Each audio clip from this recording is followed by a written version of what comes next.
sa CCTV camera ang ginawang pagnanakaw ng isang lalaki sa isang kainan sa Quezon City.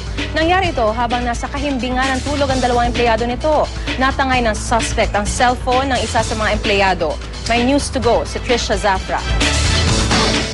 Sa CCTV na ito napadala ng News Cooper, natutulog sa bangko ang dalawang empleyado nang biglang dumating ang lalaking ito. Dire-diretso itong pumasok patungong cashier at saka maingat na sumilip sa loob. Maya-maya pa'y palinga-linga na siya sa kanyang paligid at nang may nakita siyang natutulog, agad niya itong nilapitan.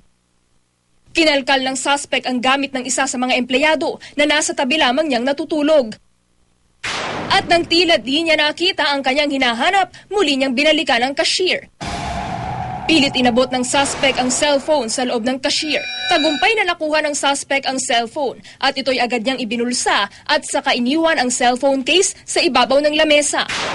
Ilang segundo lang ang lumipas, nagising na ang waitress. Nakausap ng GMA News ang biktima pero nakiusap ito na itago ang kanyang pagkakakilanlan para na rin daw sa kanyang seguridad. Kwento ng biktima, hindi niya agad na malayang pinasok sila ng magnanakaw.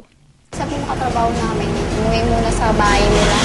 So, akala ko lang kasi yung katrabaho namin dumating na. Doon ko na lang napatayo na lang ako bigla kasi may naglakad na papalabas na. Kaya nagulat ako, papalabas siya. Ipinakita namin ang video sa Philippine National Police at anila marahil daw ay napadaan ang suspect sa lugar at di planado ang pagnanakaw. Posibleng hindi naman talaga siya magnanakaw eh. Nakakita lang ng pagkakataon. So natempt siya, ninakaw niya yung cellphone. Kaya buhat na mangyari ang insidente, doble pag-iingat na ang mga empleyado ng kainan sa kanilang mga gamit. Lagi na lang namin ilalagay sa bag namin yung gamit namin. Hindi na yung naka-standby dyan para sa ulitin, hindi na ulit mangyari. Trisha Zafra, GMA News.